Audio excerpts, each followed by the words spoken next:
All right, I'm setting my timer for 6 minutes and I'll get started.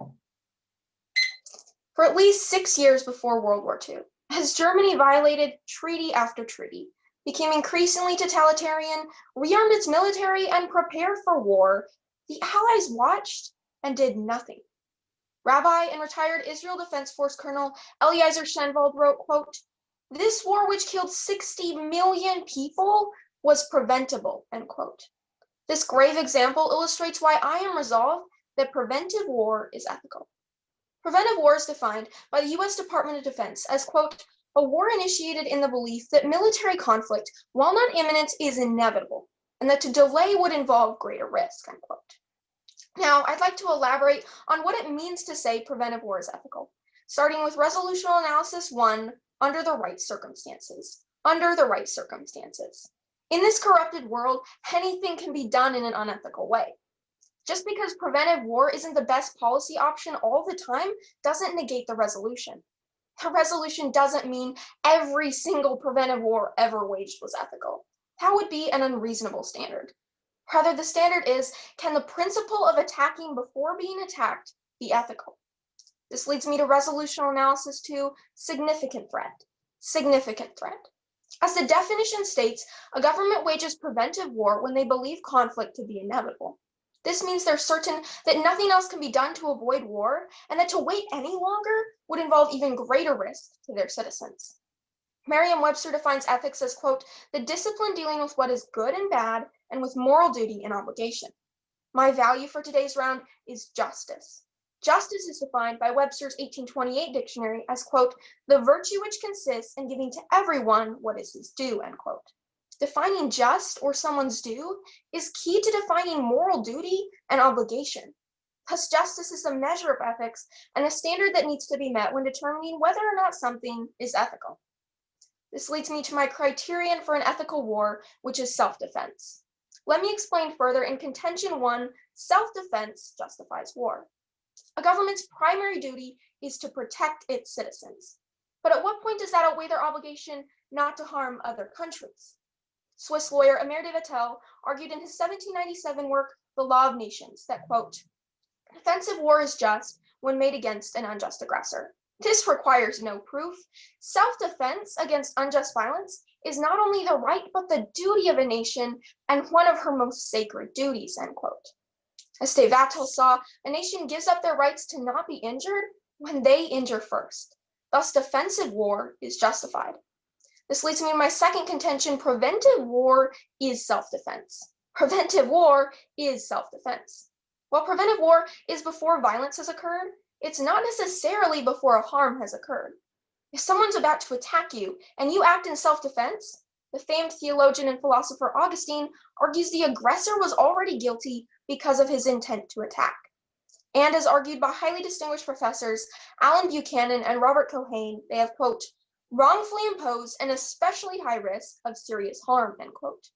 De Vattel also wrote, quote, "let us say then in general that the foundational cause of every just war is injury either already done or threatened. The justificatory reasons for war show that an injury has been received or so far threatened as to authorize a prevention of it by arms," end quote. Augustine, Buchanan, Cohane, and de Vattel all believe that initial injury isn't limited to physical attacks, but also encompasses threatened ones. Of course, governments can't use threats to justify going to war whenever they want, but by its definition, a preventive war is against an inevitable threat under which delay would involve greater risk. This brings up the application of Operation Orchard. Operation Orchard. Israel has long been surrounded by enemies who would like nothing more than to see them permanently destroyed. This situation has become increasingly dire with the development of nuclear weapons. In 2004, Israel received word that Syria was developing a nuclear weapons program. Over the next few years, they gathered more intel and spotted suspicious buildings with a satellite. Finally, their suspicions were confirmed, with corroboration from the CIA and Bush administration and pictures from inside the facility. They couldn't just sit back and wait until Syria's weapons became operational. So in 2007, they preventively bombed the reactor, which later prevented ISIS from obtaining nuclear weapons. This preventive war was ethical because it was self-defense. It was self-defense because Syria was putting Israel at risk of mass destruction. Self-defense justifies war, and preventive war is self-defense, leading us to the conclusion that preventive war is ethical. Imagine the suffering that could have been prevented in World War II had the Allies chosen preventive war.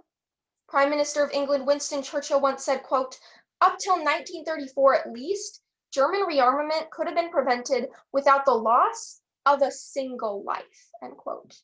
But instead, they chose to fight with pamphlets and posters instead of decisive force, until Germany had grown too strong to ignore, and until it was too late to prevent the terror and destruction of the Second World War.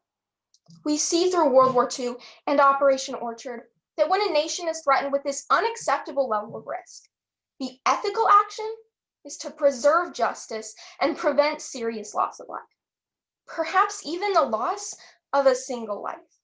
Thank you. Right. Ready for cross-examination? Yes. Right. We'll go ahead and begin that. Has a government ever made an incorrect prediction? Sure, they can make incorrect predictions, but that doesn't mean that they're going to in every single case.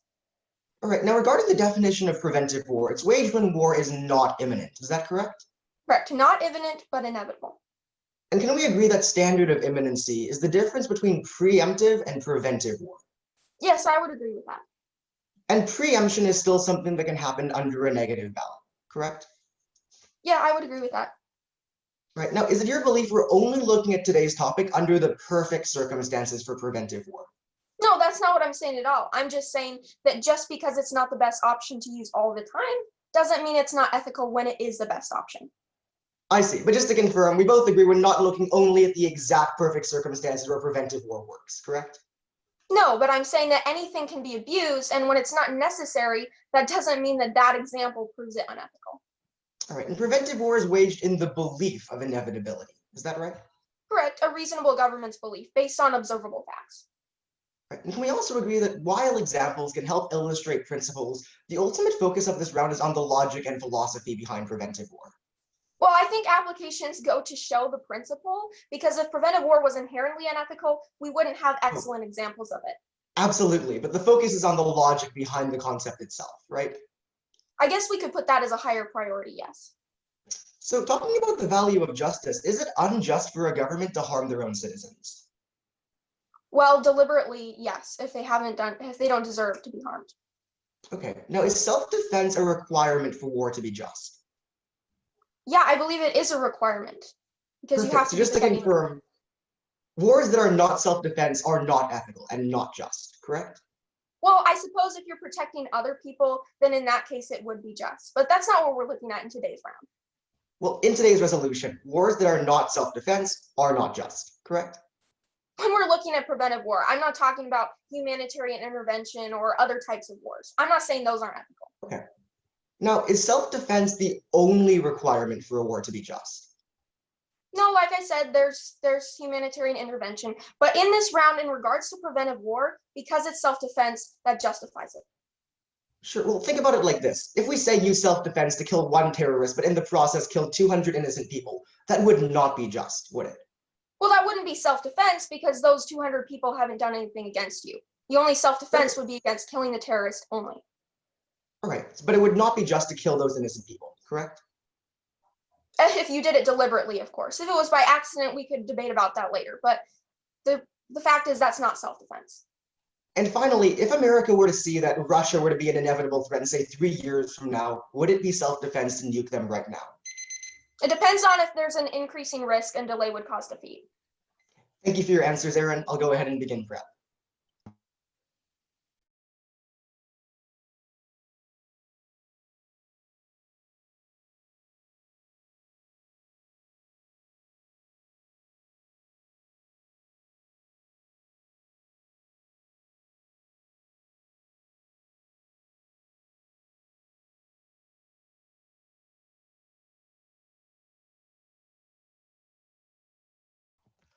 All right, I won't be needing any more prep time, 2 minutes and 33 remaining.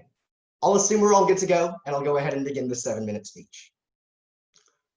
As said by Bonnie Kristen, writing for Real Clear Defense, quote, preventive war is a dangerous and unethical tactic, mirrored in uncertainty and indisputably a chosen act of aggression. You see, preventive war is an act of aggression that gambles the rights of our citizens on distant predictions. Ultimately, if we want to uphold justice, we have to reject preventive war.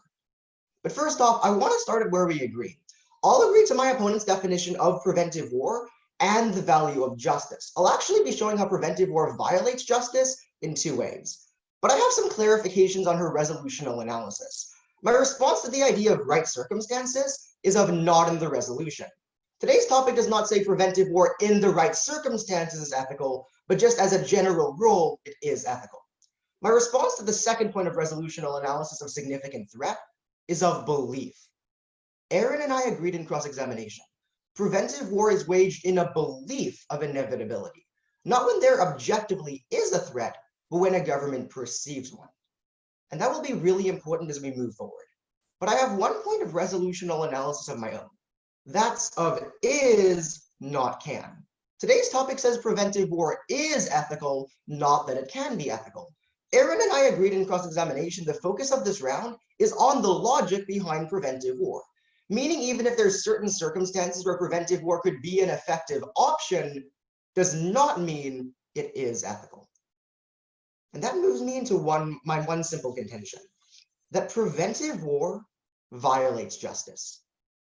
There are two fundamental flaws with the logic of preventive war that violate justice. If either of these stand, today's topic would be disproven. My subpoint A is of gambling with lives. According to National Security Advisor Jim Cook, quote, preventive wars depend on a willingness to roll the moral dice, since you can't be sure if or when the potential enemy will attack. Now, preventive war claims to respond to inevitable threats. However, because it's based off belief and distant predictions, it often starts unnecessary war, responding to a perceived risk when in reality, there is none. Now, Erin and I agreed in cross-examination that one, governments frequently make incorrect predictions, and two, governments harming their own citizens is unjust. The unique flaw with preventive war is that because it's based solely on predictions that are frequently inaccurate, it harms a government's own citizens and violates justice. I want to illustrate that to you in an application of the Cold War. The Cold War met every possible justification for preventive war. In fact, in 1962, at the height of the tensions between the US and Russia, John F. Kennedy even said that, and I quote, "I was sure attack was inevitable." Yet as we all know, the Cold War stayed cold. And that's because events happened that no one could have predicted. And yet the national interest found that had war been waged, it would have, quote, killed 335 million people in the first 72 hours alone. Preventive war would have led to families broken, cities destroyed, our nation left in chaos. In fact, it would have killed more people than World War I, World War II, the Gulf War, Civil War, and Vietnam combined. Here's the logic I want you to remember. Preventive war violates justice, because even if we get it right once or twice, preventive war requires government to gamble lives on distant predictions. That's unjust. But my subpoint B is of aggression, not self-defense. This is actually going to directly respond to my opponent's case. The reason why preventive war is not self-defense is because self-defense requires imminence. Sam van de Bosch wrote for the University of Ghent in Belgium that, quote, "The right of anticipatory self-defense does not allow one to use force freely, but requires imminence." Erin and I agreed in cross-examination, though, that preventive war is waged when there is no imminent threat. I have two logical reasons why self-defense requires imminence. First, a concrete definition. While my opponent talked a lot about self-defense, she never actually defined it. Well, the International Committee of the Red Cross defined self-defense in the context of war as, quote, "the use of force to repel an attack or imminent threat of attack directed against oneself or one's illegally protected interest." This definition lays out two scenarios for preventive war. A, we've already been attacked, or B, there's an imminent threat. Either way, preventive war fails the standard. But second is on instinctive understanding.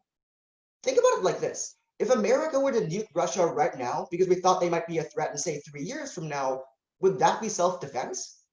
Absolutely not.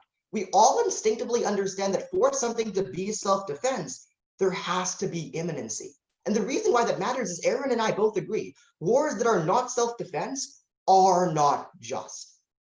So now let's move into responses. First, responding to the example of World War II, my response is of preemption needed, not prevention. Erin and I agreed in cross-examination under a negative ballot, you can still preempt and respond when there is an imminent threat. In the example of World War II, Hitler actually declared war months before he actually attacked, meaning a response would be a preemption that can still happen under a negative ballot. Moving down to the contentions. My response to the contention 1 that self-defense justifies war is must also uphold rights. Remember, if we use self-defense to kill 1 terrorist, but violated the rights of 200 innocent people, that would not be ethical. Even though we're technically acting in self-defense, it's unethical because we violate people's rights. My opponent has 2 burdens in this round. My response to the second contention that preventive war is self-defense is of appeals to authority. So first off, we can cross-apply my subpoint B analysis, but my opponent's only real support was 3 quotes. She never gave any logic to why preventive war is self-defense. She simply threw out a bunch of philosophers. She has to do more than just appeal to authority.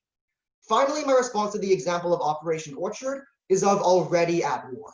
As written by journalist Zina Tahan in 2017, quote, Syria and Israel have been in a state of war since 1948, unquote. My opponent's example is not even an example of preventive war because you can't prevent war if it's already happening.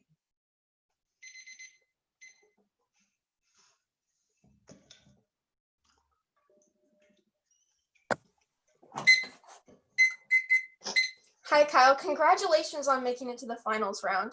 My You as first well, question. Erin. Thank you. My first question for you is, does something always have to be the best option in order to be ethical? In the context of war, yes. Okay, so if an action of war by principle is ethical, it's the best option to use all the time? Not necessarily. What I'm basically saying is if it's not the best option, it's not going to be ethical in war. Because if it's not the best option, that puts your citizens at unnecessary risk, which is unjust. Right, but you're saying under the circumstances where it's not the best option. Is that correct? Correct. And it's my Okay. contention preventive war is never the best option. Okay, and your contention is that a preemptive war against an imminent threat would be ethical, correct? Yes, sure. So you're saying that imminence is required, correct? Absolutely. Imminence is absolutely required. Okay, would you agree that a nation gives up its rights to not be injured when it injures first? Only after they've already attacked another nation or done something like declare war, constituting an imminent threat. Okay, so that's your standard for today's round, correct? Yeah, imminency. All right, and you agree to my value of justice, correct? Yes, that's right. And do you agree that it's giving our citizens our due to protect them? Yes, it is. And it's not giving them their due to harm them. All right, great. Now moving on to your Cold War application, you talked about Cold War death numbers and you had evidence from the national interest from that? Correct. All right, could you give me the author for that and send me that evidence, please? Absolutely. Would you like me to read the author's credentials now Yes, or just please. send it over? Yeah, so his name is Kyle Mizukami. He actually runs 2 separate security blogs called Security Asia and Security Japan, and he's also a defense and security writer. Okay, thank you. And what were the Cold War death numbers again? Could you just That was repeat 335 million. Okay, thank you. All right, can a belief be based on observable facts? Sorry, could you repeat that? Can a belief be based on observable facts? Yes, it can be. All right, and you agree that the definition of preventive war states to delay would involve greater risk. Is that correct? They believe delay involved greater risk, not that it objectively is delay involving greater risk. All right, and you're saying that in order to have enough certainty to engage in war, imminence is required, correct? That's right. Do we always know if a threat is imminent? In today's modern world, yes, because of how big weapons are, such as nuclear bombs or armies, it's really easy to tell when a threat is actually imminent. So you're saying that the enemy would openly just declare when and where they're exactly going to attack us? Well, 2 things on that. First off, most nations in the modern age would actually declare war. They're not just going to attack out of the blue. But second, we have things like spies and such to allow us to know when a threat is imminent. All right, and your argument against my World War II application was that it was calling for a preemptive attack. Is that correct? That's correct. All right, did you have any evidence stating that? I do, actually. Hitler actually declared war 4 months before he attacked Poland. All right, thank you. That's all the time I have. I'm going to start my affirmative prep time at 3 minutes. So you wanted the evidence regarding the national interest, is that right? Yeah, that's correct. Thank you. I'll send it over.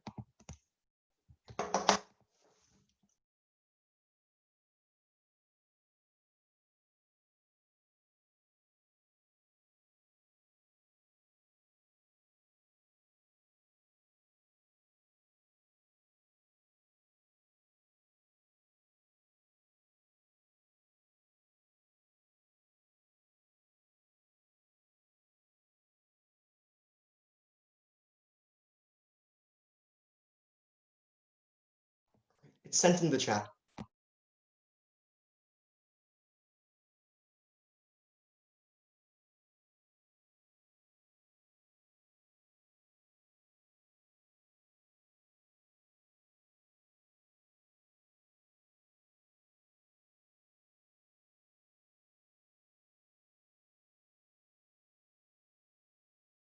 I've stopped my prep time with 2 minutes remaining, and I'll set my timer for 4 minutes. Unless I hear otherwise, I'll just assume that everybody's ready. Okay, great. Then I'll begin my speech. The question we must answer today is asked by Professor of Philosophy Randall Dipert. Quote, suppose a nation cannot determine in advance when a devastating and unjust attack will occur, but knows that it will occur sometime. Is it morally doomed first to absorb the attack before it may do anything in its own defense? End quote. The answer is no. They should be able to do something. And so I'm going to explain this by grouping my responses into a few main points to demonstrate that preventive war is ethical both in principle and in practice. And my first point is when necessary. When necessary. Now, something in order to be ethical doesn't have to be the best option all the time. And I think that's obvious if we look at anything in the real world. Anything could be used in an incorrect way when it's not necessary to do that thing. But that doesn't mean that the principle behind it is unethical. If we wanted to impose sanctions on, say, England for no reason because it's not necessary, that wouldn't be an ethical action. But that doesn't mean that the inherent principle behind sanctions for the purpose of protecting others or doing what is necessary is not ethical. Let's debate the principles and not the percentages. My next point is inevitable threat. Inevitable threat.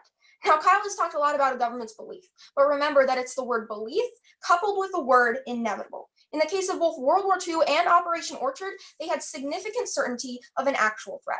Eliezer Schenwald, who I quoted earlier, wrote, quote, from the moment Hitler came to power, his intentions were clear. No sophisticated military intelligence was necessary to predict his goals. Israel, in the case of Operation Orchard, had an espionage service, pictures from inside the facility, and satellite images, all proving that conflict was inevitable. My response to preventive war not being self-defense is that they're putting us at significant risk. They're not innocent, they're guilty because they're putting it at significant risk. He said, I don't have any logic for that, but I've set up a clear logical scenario in my AC stating that when somebody puts us at significant risk, that justifies self-defense, and in that case, it's an ethical action. And because preventive war is against a significant threat, because it states that conflict is inevitable, that means that it is truly self-defense. I have defined self-defense by de Vattel as injury either already done or threatened and defending ourselves from that injury. My next point is imminence not required. Imminence not required.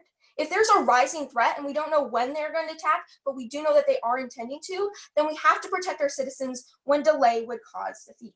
In the case of Syria and Operation Orchard, if Israel had waited until the threat was imminent, then Syria could have just pulled the trigger whenever they pleased once they had developed their nuclear capabilities. In the case of World War II, it wouldn't have been a preemptive attack because, as Winston Churchill stated, it was up till 1934 at least, which was 5 to 6 years before Germany declared war and invaded Poland.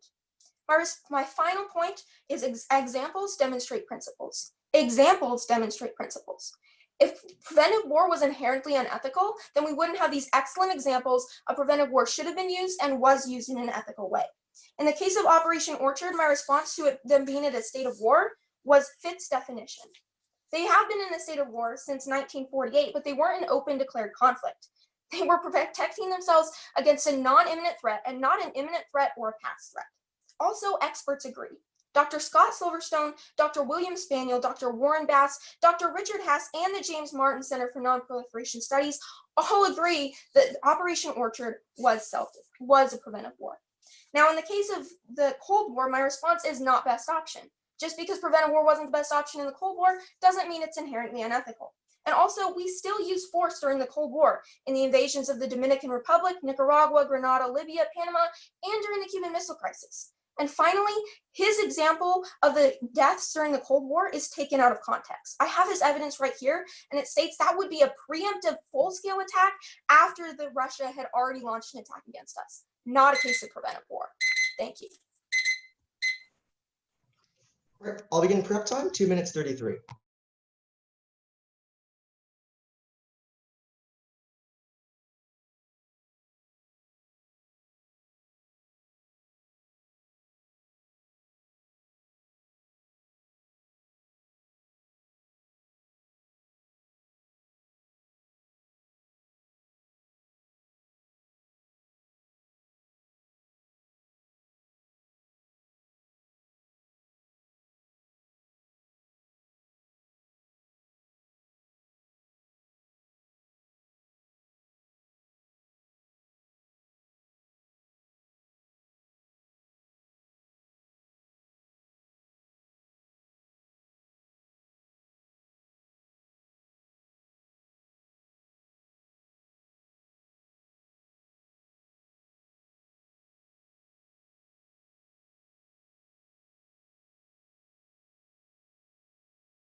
All right, I'll assume we're all good to go, and I'll go ahead and begin the 6-minute speech. It was said by military historian Max Boot that, quote, "It's simply not worth rolling the dice on preventive war." You see, in this round, my opponent has two burdens because of her value of justice. She first has to prove preventive war is self-defense, and second, that it actually protects our citizens. If either of these burdens are failed, preventive war would be unjust. So we're going to look at responses and then boil this down to two voting issues. My opponent's first main idea was of when necessary. And she basically said, well, we might not use it all the time, it just has to be an option. I have two responses. First, is not can. I gave this point of resolutional analysis that was never actually responded to by my opponent. Today's topic says preventive war is ethical, not that in some cases it can be ethical.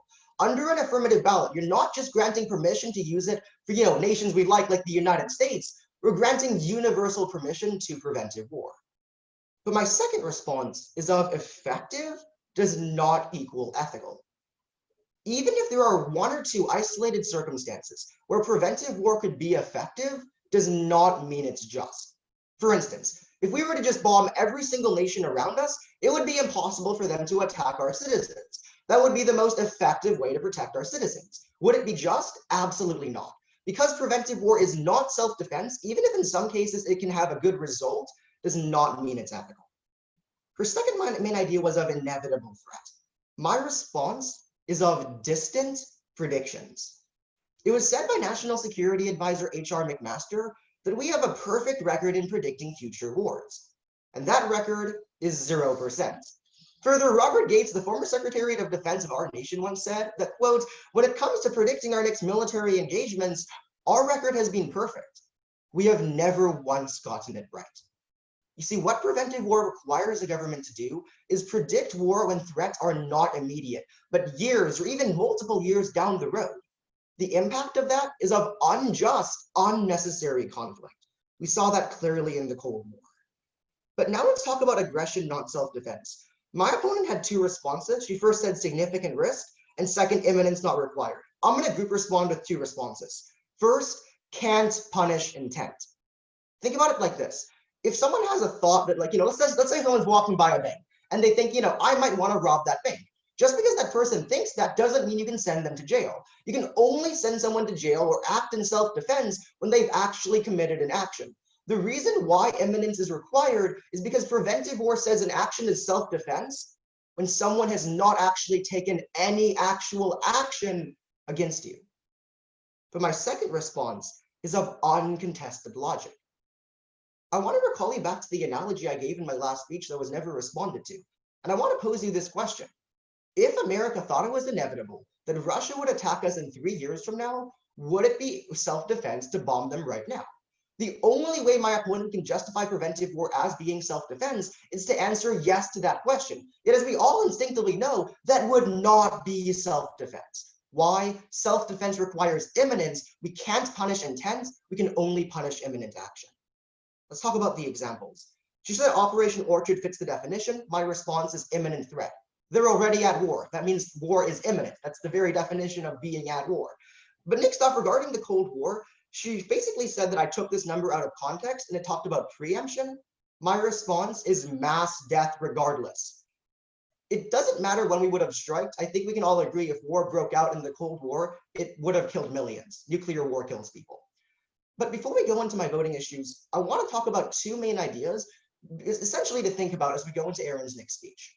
The first main idea I want you to remember is of preemption, not inaction. Erin is probably going to say that delay involves greater risk. Remember, under a negative ballot, we can still preempt. Erin might say that, well, preemption is riskier.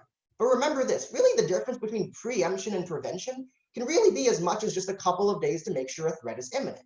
It's far better to wait a couple of days than to start war when war is not actually guaranteed and risk unnecessary conflict with prevention.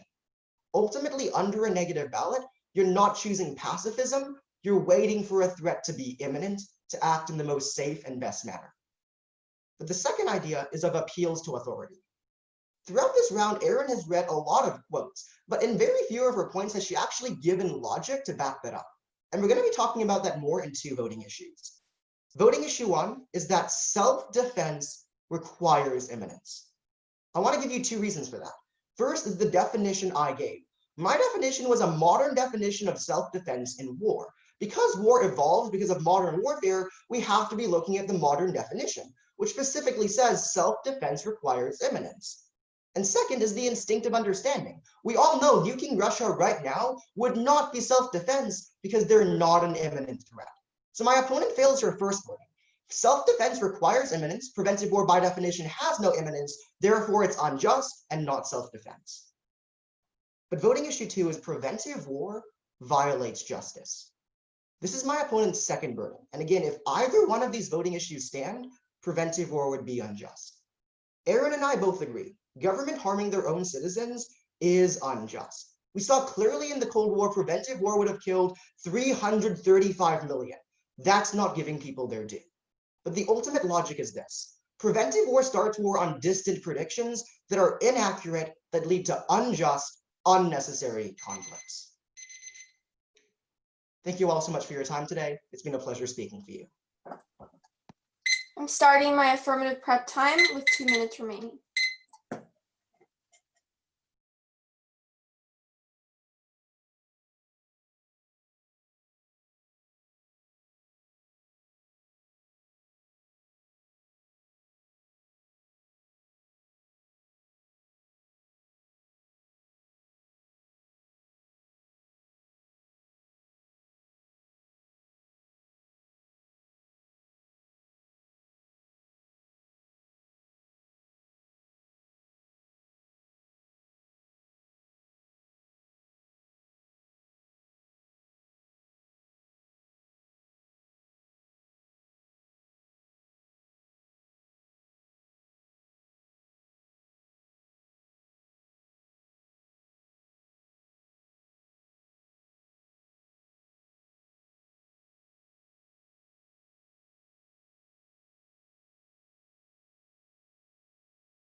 All right, I'm setting my timer for 3 minutes and I'll assume everybody's ready.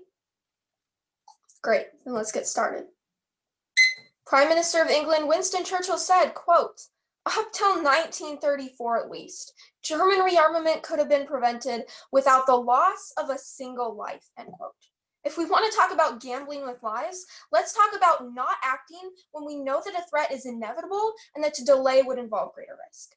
To demonstrate that the preventive war is ethical, I have 3 voting issues for you today. First, burden of principle. Burden of principle. Now, Kyle has said himself in his first speech that I have the burden to prove the principle of preventive war ethical.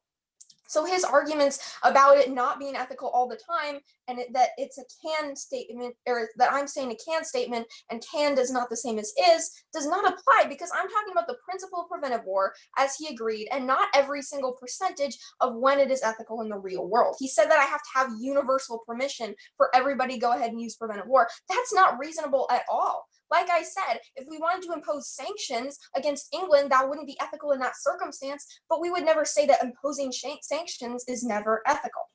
And he hasn't responded to my response to the Cold War, which is that it wasn't the best option in the Cold War. Just because it wasn't the best option to use preventive war in the Cold War does not mean there's something inherently wrong with the principle of preventive war. My second voting issue is significant threat. Significant threat.